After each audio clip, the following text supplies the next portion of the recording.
supir perahu yang bekerja dengan peluh, sang pengrajin kayu yang bekerja dengan tangguh. Namun bukan pekerjaan yang bikin malu, hanya pekerjaan sebagai permulaan. Jatuh bangun telah dirasakan, dari mulai pabrik kayu yang dihentikan, krisis moneter 98, hingga pencalonan yang mengalami kegagalan. Hanya itu bagian dari cerita, bagian dari catatan sang ketua dewan dari Keramasan. Inilah Adinda Pengen Tahu.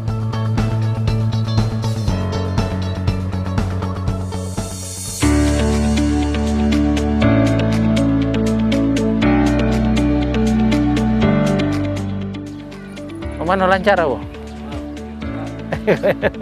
Bahan bakunya agak susah ya.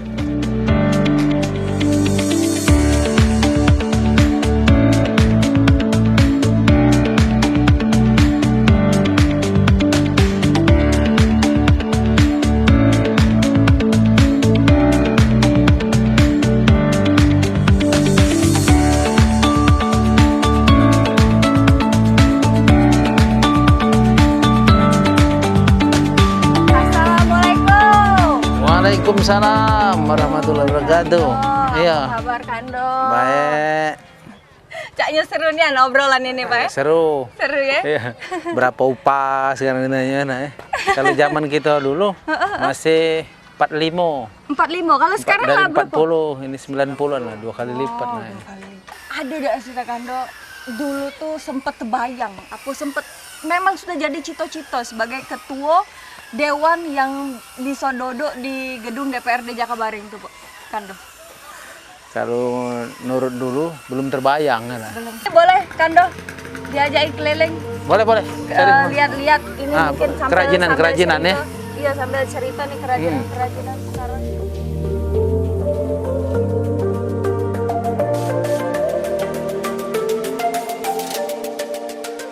Ini luar biasa pemandangannya. Ini di kota Palembang tapi masih ada alam yang Cak ini nih. Kando Cak mana nih? Tadi Kando cerita pernah jadi supir ketek. Jukung. Cak mana ceritanya tuh Kando? Ya, karena sudah berhenti begawi kemarin di Banyulincir, kita kan punya jukung. Nah, bagaimana cara kita melihat penghidupan di sini? Ya, karena lepas putus hubungan kerja kan. Jadi kita harus mencari solusi untuk kehidupan yang akan datang kan waktu itu. Ya, solusinya kita lihat di sini perekonomian bergantung dari kerajinan, terutama dari pengolahan kayu ini. Nah, karena kita belum ada pengolahan kayu waktu itu, kita berpikir kita harus menyiapkan bahan baku. Nah, bahan baku ini kan agak susah, nunggu dari uang dari dusun, nganter ke sini kan, baru dapat bahan baku. Jadi kita berinisiatif, kita ngembek ke sana, baru jual di sini kan. Alhamdulillah. Sebelum itu, apa ke Kando ini sudah berasal dari keluarga yang berado memang? Kalau berasal dari keluarga yang berado, tidak susah mah itu gitu kan. Karena kita ini beranjak dari susah, karena kami ini kan 8 beradik. Mama meninggal pas melahirkan adik yang terakhir. Nah, itu juga meninggal kan, tapi adik yang terakhir yang hidup itu umurnya baru 2 tahun waktu itu kan. Nah, disinilah mulai, walaupun kalau kemarin stabil, setelah mama meninggal mulai turun masih kan, karena adik beradiknya banyak. Ya, bapak tadi kan kerjanya itulah, jadi kita berinisiatif terpaksa sekolah itu sambil begawi mulai.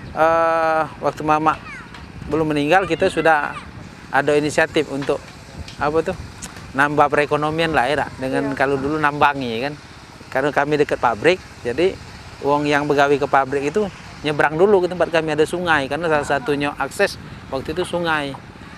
Aku ingat mama meninggal tahun 90, Desember 90 waktu itu. Kando umur berapa tuh? Baru tamat SMP, baru menyelesaikan ini apa, ulangan akhir kelas 3 kan. Alhamdulillah pas itu bangso belum ulangan gue rasa gak lulus ya. Pikiran kemana-mana. Pikiran kemana-mana.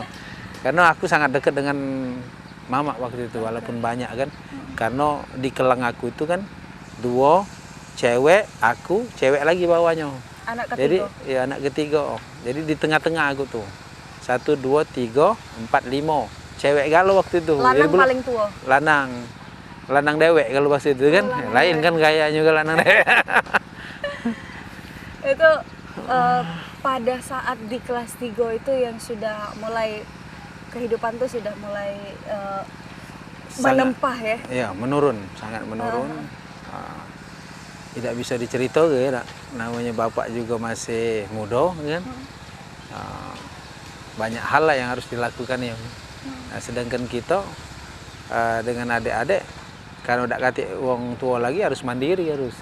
Tidak harus karena Ayu yang 2 waktu itu sudah menikah. Ya, jadi ikut suaminya. Jadi yang lain-lain 5 di bawah aku itu dia ikut aku. Menggantikan peran ibu. Menggantikan peran ibu. Kelas 3 SD. SMP. SMP. Sudah jadi tulang punggung untuk 5 adik-adiknya. Ya, begitulah kira-kira. Apa yang dilakukan itu Pak? Banyak hal yang sampai karena bapak juga masih kan membantu. Ya kami sama-sama karena dekat saumil kan, saumil tapi pergeseran ini kalau ini sebutannya mini. Kalau itu apa namanya? Saumil itu dia pakai benso istilahnya kan. Meja pita sebutannya kan. Luar biasa. Ini berarti di SMP ya kan ya? SMP sudah ngebiayain 5 adik-adiknya.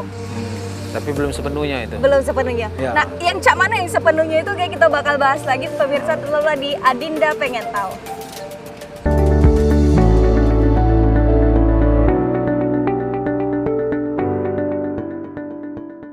Pemirsa mau kasih masih di Adinda Pengen Tahu dengan kakanda kita ini Zainal Abidin, Ketua DPRD Kota Palembang. Kebanggaan kita dan tentunya banyak visi misi, banyak perubahan. Ini dari tahun 2019 sampai dengan tahun 2024. Kan ya? Untuk ininya ya. Untuk Ketua periode. DPR ya, Ya. periode. Kando, tadi kita sempat cerita di krisis moneter 98, terus itu jadi supir ketek jokong, ya, begawe di pabrik, banyak nih. Tapi ngapa laju berkiprah ke politik, karena politik? Apa memang dari kesenangan ke dunia politik atau cak manot kan? Terutama dunia politik sepertinya sangat menarik waktu itu, ya. Karena banyak yang nyampaikan di tempat kami ini kurang sekali pembangunan. Di Keramasan Ya. khususnya? Ya, di Keramasan dan Karyajaya. Setelah kami berjalan ke daerah, nyari bahan baku kayu itu Di Musi ya, Banyuasin? di Musi Banyuasin, Ya. banyak sekali perbedaan dengan di tempat kita waktu itu. Karena di sana jalan-jalan setapak itu rumahnya tidak beberapa, ini sudah ada jalan setapak waktu itu. Ya, kami lihat. Kenapa kita ini dekat Palembang, Ampera, kalau kita naik Pucuk Batang kejingoan maksudnya kan. Tapi pembangunan tidak ada, jerambah kayu juga, namanya kayu kan basah kering tidak lama tahannya. Dan sekarang pun masih kan sebagian, tapi alhamdulillah sudah banyak. Nah. Jadi awal mulai ketertarikan dunia politik karena keresahan. Ya. Ngapo di Keramasan tempat kita dewe belum ada pembangunan? Pembangunan sedikit pun. Sedikit. Itu panggilan hati atau memang aku pengen Keramasan ini maju? Ya pertama ya panggilan hati ya. Kenapa daerah kita tidak bisa maju kan? Betul. Yang jelas transportasinya waktu itu kan kita cuma menggunakan ketek. Nah kemudian kami ikut pemilihan RT dulu waktu itu. Pemilihan RT alhamdulillah kalah. Iya. Itu tahun berapa? 2007-an ya. 2007 ya. Setelah pemilihan RT gagal itu pindah ya. Syaknya udah enak lagi kan tinggal di situ ya. Gengsi. Bukan gengsi ya. Wong rumah juga pengen tidak mau lagi di situ karena tempatnya kan terpencil kan. Baik. Ya. dan ekonomi juga kemarin tuh sudah agak mendingan kan. Karena usaha kita yang ngambil bahan baku tuh agak lancar sudah kan. Jadi pindah nyebrang jadi RT tahun 2007.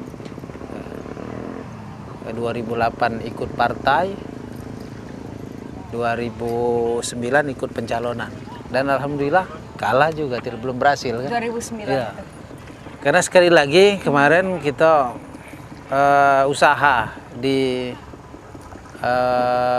penggergajian tanpa mini itu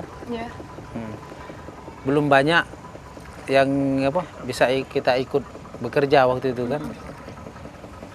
Kita pengen lebih banyak lagi berguna ke masyarakat, terutama keluar masyarakat saat itu di infrastruktur. Nah itu yang mendorong kita untuk ini, untuk berkiprah. Mempromosikan atau nganu ke infrastruktur ini harus jadi ke DPRD, Iya, kita berpikir bagaimana menyuarakan aspirasi masyarakat. Kemarin kita cukupnya RT. Alhamdulillah kami sudah bisa mengusulkan beberapa jalan dengan kawan-kawan, melalui kawan-kawan LKM waktu itu P2KP masih. P2KP. Iya. Sebutannya P2KP itu tuh. Tapi ngapo harus ke Dewan kan dong? Ngapo tidak langsung ke wali kota? Jadi seluruh kota Palembang ini pacak kita usul ke Galuh. Iya. Kita kemarin berpikir mana yang bisa harus kita kerjakan dulu. Iya. Kalau kita berpikir itu terlalu lebar kan belum tentu kita bisa kan. Apa sesudah 2024 ini? Siapa tahu kan? Iya. Kita bermimpi untuk membantu orang banyak ya kan ya. Kita berharapkan demikian kan. Betul. Tapi terutama kita harus juga apa yang kita kerjakan hari ini yang penting. Masih banyak sekali usul-usulan, aspirasi masyarakat yang belum terrealisasi. Harapan kita kemarin setelah dilantik menjadi ketua DPRD, berharap bisa sebagian besar merealisasikan aspirasi masyarakat. Namun sekali lagi Malang untung tak dapat diraih, Malang tak dapat ditolak. COVID-19 datang. Betul. Banyak sekali repopusing, terutama usulan-usulan masyarakat yang belum terrealisasi. Ini yang menjadi beban kami sekarang ini. Oke, berdampak juga dengan pembangunan atau aspirasi? Ya, sangat berdampak. Sangat berdampak. Kemudian keterbatasan anggaran. Iya. Itu yang menjadi permasalahan utama kan? Permasalahan anggaran, ya. Permasalahan yang pokok itu. Ini berarti sudah berjalan 3 tahun ya, Anda ya? Sebagai ketua DPRD Kota Palembang. Tahun kedua. Tahun kedua. Kalau bulan 10 nanti itu tahun kedua kan. Tahun kedua. Tadi Oktober waktu itu. Dilantik ya. Apakah di 2 tahun ini sudah ada beberapa yang sudah terencanakan tapi masih belum bisa kita realisasikan? Banyak hal yang belum terrealisasikan. Angan-angan kita ini terlalu tinggi kali ya. Tapi kalau tinggi tidak pula terlalu tinggi. Kita ingin pinggiran sungai Keramasan ini, Karyajaya ini bisa didam. Didam? Ya, seperti yang dicontohkan di depan rumah kan. Ya. Bisa memanjang, tapi dananya cukup besar kan.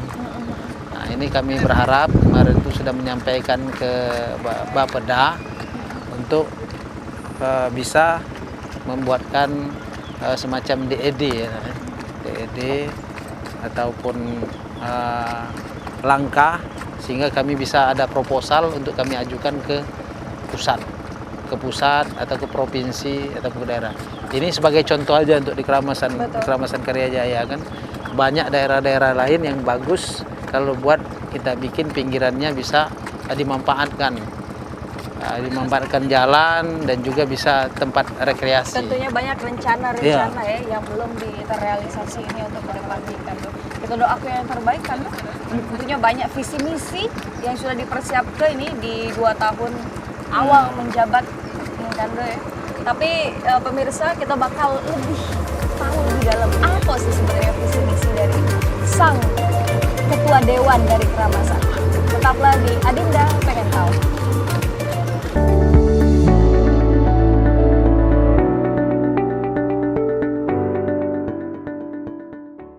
Makasih pemirsa, masih bersama kami tentunya di agenda pengen tahu. Kita tadi sudah keliling-keliling sepanjang Sungai Keramasan ini, kita bercerita kan. Ini boleh dilihat di sebelah kanan kita nih kan. Sebelah kanan ini, apakah di sini tempatnya 8 beradik berjuang hidup? Kalau jenguk rumah ini kan seluruhnya di sini awal kehidupan ini. Dilahirkan di sini, besarnya di sini tahun 2008 baru pindah nyebrang ini. 2008 baru pindah nyebrang. Jadi dari tahun 75? Tahun 75 kami di tahun 70-an tinggal di sini. Ayu aku yang pertama. Ayu aku itu lahir tahun 70, lahir di sini juga. Nah, mungkin sebelum itu lagi. Ini berarti saksi bisu. Iya. Bisa dibilang saksi bisu itu kan? Banyak kenangan di sini. Apa Kando yang kenangan yang tidak terlupakan itu? Susah nak nyerita ini, banyak apa sekali pas ya. kelas 3 SD setelah ujian? Karena di sini dulu kan rame. Ini kan ada perusahaan. Jadi kami ini di tengah-tengah perusahaan. Nah, sempat kita ikut juga begawe di perusahaan itu dengan harian waktu itu, harian. Karena pas libur sekolah, karena waktu itu ekonomi juga sangat susah, ya kita pas libur itu kan ada libur sebulan dulu sekolah itu. Setelah 40 ujian? hari. Ya, setelah ujian habis 40 hari. Kita ikut kerja di sini waktu itu. Melok di moldingnya itu. Walaupun ada ibu juga waktu itu kita masih sekolah SMP itu, kalau pas libur sebulan itu melok begawe di situ kan. Nah, tapi yang lebih ini lagi pas ibu sudah meninggal, ayah sudah keluar juga dari rumah, nah, terpaksa harus kita begawe itu kan untuk nambahi penghidupan. 5 adik-adik. Ingat waktu itu 2.000 sehari. Sehari 2.000. Sehari. Upah dari perusahaan itu kerjanya harian, masuk jam 8. Keluarnya jam 12, masuk lagi jam 1. Yang tidak terlupakan kan, Dok? Apalah? Seperti tinggal di pulau terpencil, rumah-rumah jauh. Karena perusahaan yang kemarin itu sudah bergerak itu sudah bangkrut kan. Nah ini, jadi di tengah-tengah pulau. Jadi kalau habis korek salah satunya, tidak bisa kita harus beli nih, tidak bisa berasan dulu dengan tetangga. Nah, disinilah kita awalnya kehidupan kita laju mandiri kan. Dan tentunya inilah awal kisah hidup dari sang ketua dewan. Tapi boleh dong tahu visi misi sang ketua dewan dari Keramasan ini apa untuk 5 tahun masa jabatan? Pertama kita kepengen visinya itu cita-cita masa depan lah ya, kira-kira enak. Misinya itu pengen seluruh infrastruktur ini bisa baik di Kota Palembang ini. Karena sekali lagi kami di pinggiran ini merasakan kalau infrastruktur itu tidak ada sangat kesulitan. Apalagi di daerah sini contoh yang nyata dan juga kita alami masih belum terselesaikannya infrastruktur. Seperti dari daerah dulu kita yang ujung itu, ya, dia kan keluar ke sini kan dari belakang di sini. Nah itu salah satu belum terselesaikan juga. Jadi harapan kita memang infrastruktur di Kota Palembang ini harus minimal sebagian besar sudah dilaksanakan. Pembangunan infrastruktur yang merata ya. Ya. Yang dirasakan saat ini ya selain dari infrastruktur, banyak sekali bahwa masyarakat ini karena kami turun ke jalan, ketemu dengan masyarakat dan juga masyarakat mendatangi kami ya ke rumah, ketemu di jalan, ya berharap mereka ini mendapatkan lapangan pekerjaan. Ini yang sangat sulit dalam kondisi seperti ini. Ya, jangankan untuk menambah kerja, perusahaan-perusahaan itu sebagian besar mengurangi. Nah, kami berharap mudah-mudahan pandemi ini cepat berlalu, ya bisa masuk investor dari luar untuk membuat industri, menggerakkan perekonomian di Kota Palembang. Ini harapan terbesar kami. Karena anak-anak muda sekarang ya berharap mereka itu mendapat pekerjaan yang layak dan baik dan bisa untuk menunjang masa depan mereka. Ini yang harus concern utama ya. Menjadi pemikiran utama kita. Ya. Di samping pembangunan infrastruktur yang merata. Ya, berharap ini mungkin didengar dengan yang lainnya, seluruh stakeholder, betul? Ya, pemerintah dan dunia industri untuk bisa menggerakkan lagi roda perekonomian di Kota Palembang ini. Luar biasa harapan yang mulia, Kando. Kando, kalau ngomongin tentang kisah hidup tuh banyak nih Ane. Dari naik, turun lagi, naik lagi, turun lagi. Tapi ada gak sih Kando 1-2 kata yang menginspirasi Nian, atau yang bisa Kando sharing ke kami Galo-Galo pemirsa PAL TV yang lagi nonton Adinda Pengen Tahu? Dan saya pernah mendengar kata-kata seorang ustadz, sudah cukup lama itu menyingkirkan duri di jalanan itu mendapat pahala, apalagi kita membuatkan jalan untuk masyarakat, mungkin pahalanya lebih besar lagi. Dan ini menjadi kenangan saya, karena saya dulu berusaha bagaimana jalan itu bagus, terusus di daerah saya. Alhamdulillah ya, kami bisa bilang seperti sekarang ini lancar. Lancar. Dengan kita memudahkan orang lain, dan insya Allah kehidupan kita dimudahkan oleh Yang Maha Kuasa. Memudahkan dan menyenangkan orang lain. Dan juga kita punya prinsip, kalau bukan kita, siapa lagi? Kalau bukan sekarang, kapan lagi? Kita harus berbuat untuk masyarakat. Luar biasa. Itu kata-kata yang menyentuh ini, Kanda. Makasih banyak sekali lagi, Kanda. Semoga sehat terus, tetap amanah, Kando. Amin. Sampai dengan 2024 Palembang 1, Camano. No comment. Makasih Bang Cemice, atau makasih pemirsa PAL TV sudah nyaksikan Adinda Pengen Tahu. Saya Asya Purwamanda. Wassalamualaikum warahmatullahi wabarakatuh.